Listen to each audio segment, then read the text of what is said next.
The red and blue lights carved through my bedroom curtains at 3 a.m. Like a low-budget crime show. All because my neighbor Karen decided my legally parked truck was a threat to suburban civilization itself. There she stood under the streetlight, arms folded like a miniature dictator, directing two tired cops toward my driveway with the confidence of someone who truly believed the HOA handbook was the 10 Commandments. Welcome to Sunnybrook Estates, where the lawns are perfect, the rules are endless, and the peace is fake as Karen's concern for community harmony. I'm Jake Thompson. I moved here 2 years ago thinking I'd found a quiet slice of American suburbia. Instead, I found Karen Hargrove, president of the HOA, self-proclaimed guardian of property values, and professional victim with a law degree in nitpicking. She'd been spreading rumors about me from day one. He's antisocial. He doesn't care about the neighborhood. His truck probably lowers our resale value by 10 grand. I heard it all through the grapevine. I could have fought back early, but I chose silence. Not weakness, strategy. I watched. I waited. And I took notes. That 3 a.m. circus was just the latest chapter. Officer Miller, the older one with the permanent "I've heard this crap before" face, walked up first. "Sir, we got a call that your vehicle is blocking the neighbor's driveway and her guests can't park."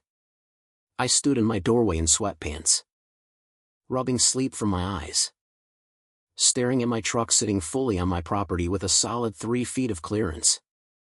"Blocking? Officer, you can see the line. My truck isn't even close. And look," I pointed across the street at the completely empty curb. "There's enough parking for a damn block party." Karen huffed loud enough for the whole cul-de-sac to hear. "He's doing this on purpose. My guests feel unsafe parking on the street. This is harassment." Officer Davis, younger and more by the book, sighed. "Ma'am says her guests need immediate access. For de-escalation. Could you just nudge it up a bit?" I smiled, tired but calm. "No. It's legally parked on my property. Her guests can walk 20 feet like normal human beings." Karen's foot accidentally nudged my garden gnome, Bartholomew, sending him tumbling into the bushes. Petty. Classic Karen. The officers exchanged that look, the one that says we know who the problem is here. Miller finally told her it was a civil matter and they couldn't force me to move. As the cruisers pulled away, Karen muttered something about people like him ruining the neighborhood before storming back to her McMansion. I closed the door and leaned against it.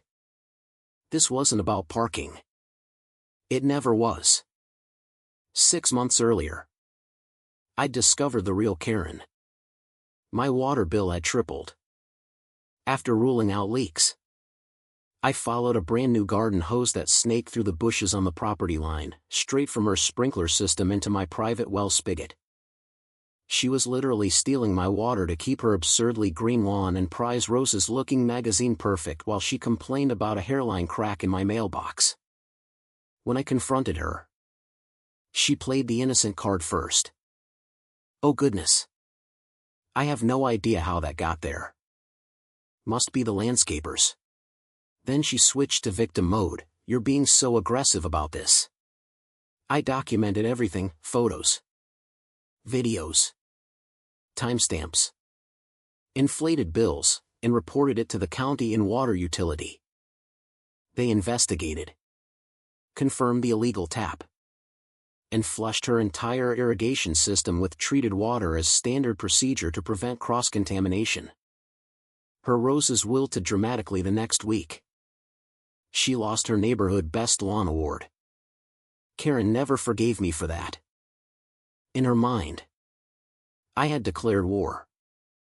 So she declared one right back, using the HOA as her personal army. The complaints started rolling in, my lawnmower at 11:05 a.m. on a Saturday, too loud. Weeds that existed only in her imagination. Holiday lights that stayed up 2 days too long. Every single one got an official warning letter. The HOA board, mostly her friends, rubber-stamped everything. I stayed quiet. But I watched harder.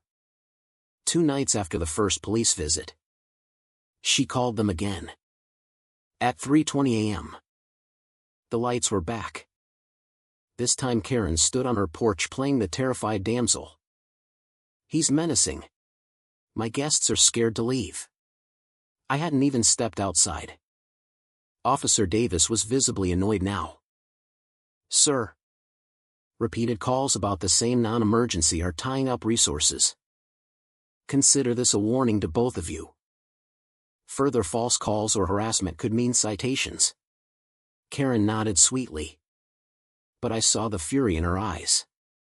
She wasn't used to being told no. The next morning, the HOA email hit my inbox like a slap. Formal notice, violation of community standards and neighborhood disturbance. It threatened $250 fines per incident and mentioned the multiple police responses without noting that Karen had made the calls. Classic. Something in me finally clicked. I was done being the polite punching bag. I became a ghost with a camera. Every evening I documented my truck, time-stamped proof it was never obstructing her driveway. Then I turned the lens on her guests. Night after night. Their cars and SUVs parked like drunk teenagers, bumpers hanging 3, sometimes 4 feet into my driveway entrance. One Mercedes blocked me so badly I would have needed a forklift to get out. I logged every instance. Different cars. Different nights. Same pattern. I requested the exact HOA parking bylaws from Mr. Henderson, the flustered board secretary. He sent them over. Probably thinking I was just another complainer. I highlighted the crystal clear line: no vehicle shall be parked in any manner which obstructs access to any resident's driveway. The hypocrisy was delicious. I even ran into my neighbor David one evening while taking out trash. He glanced nervously toward Karen's house. Her guests always park like idiots over your drive. Seen it 100 times. Just be careful. Man. She plays dirty. He wouldn't go on record. But his words were gold. Validation. My evidence folder grew fat: photos, videos, timestamps, the highlighted bylaws. Even a polite but firm complaint I sent anonymously to the board about recurring driveway obstructions by vehicles associated with a specific resident. 2 days later, the board summoned both of us to a mandatory resolution meeting. Karen walked in like she owned the room, designer blouse. Perfect highlights. That I'm about to watch you get executed smile. She sat down and immediately launched into her greatest hits. Board members. I've tried everything to be reasonable. But Jake here has been deliberately antagonistic since he moved in. His truck blocks my guests. He's hostile. He's harming property values. I fear for my safety at this point. Ms. Evans, the board president, nodded sympathetically. Mrs. Gable, Karen's golf buddy, looked ready to hand her a trophy. Then it was my turn. I stayed calm. Almost pleasant. Thank you. My perspective is a little different. I slid the first stack of photos across the table, daylight shots proving my truck was never near her driveway line. As you can see, my vehicle has never obstructed access. Karen scoffed. Photos can be misleading. I smiled and laid down the second stack, time-stamped images and video stills of her guests' cars blocking my driveway. These might help clarify. This is Linda's SUV from last Tuesday, your friend who was here that night. Karen. Notice how it extends 3 feet into my driveway. Here's another from Thursday. And this one from Saturday with the black Escalade. Linda, who Karen had brought as a witness, turned bright red and started stammering. I didn't realize. I slid over the highlighted bylaws. Article 4. Section 3B is very clear. No vehicle shall obstruct any resident's driveway. These are repeated. Documented violations by vehicles associated with Karen's residence. The room got very quiet. Ms. Evans flipped through the photos. Mr. Lee raised an eyebrow. Even Mrs. Gable looked uncomfortable. Karen's face went through the 5 stages of HOA grief in 30 seconds. Denial, anger, bargaining, depression, and finally pure panic. But the spirit of the rules, she sputtered.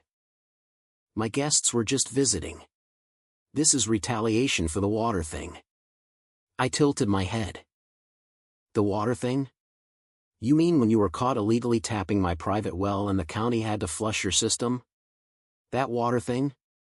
Karen's mouth opened and closed like a fish. Ms. Evans cleared her throat. Based on the evidence, the complaints against Mr. Thompson's vehicle are unsubstantiated. However, the documented violations by vehicles at Karen's property are clear and repeated. Karen, you will receive a formal warning. Your guests must comply immediately or fines will be assessed. We will also be reviewing other potential covenant issues raised in the documentation. The subtle nod toward her oversized, unapproved backyard shed wasn't lost on anyone. Karen sat there stunned. Face pale. Hands shaking slightly as she clutched her designer purse. The woman who had weaponized every rule in the book had just been hoisted by her own petard in front of her own board. The meeting ended. Karen stormed out without a word, nearly knocking over a chair. Linda scurried after her like a scolded puppy. As I walked out, David was waiting in the hallway. He gave me the smallest nod and a half-smile. It was the first time anyone on the street had openly acknowledged what was happening. That night the cul-de-sac felt different. Lighter. Karen's reign wasn't over. People like her never fully learn, but the power had shifted. She'd spent years turning the HOA into her personal enforcement squad. Spreading rumors, calling cops, and bullying neighbors into silence. All in the name of standards. I just used the same rules. The same system.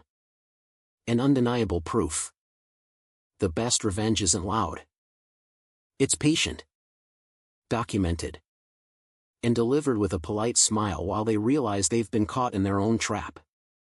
So, be honest in the comments, was I wrong for finally fighting back with the exact same rules Karen loved to weaponize? Or was she the real threat to the community she claimed to protect? Who was actually in the wrong here?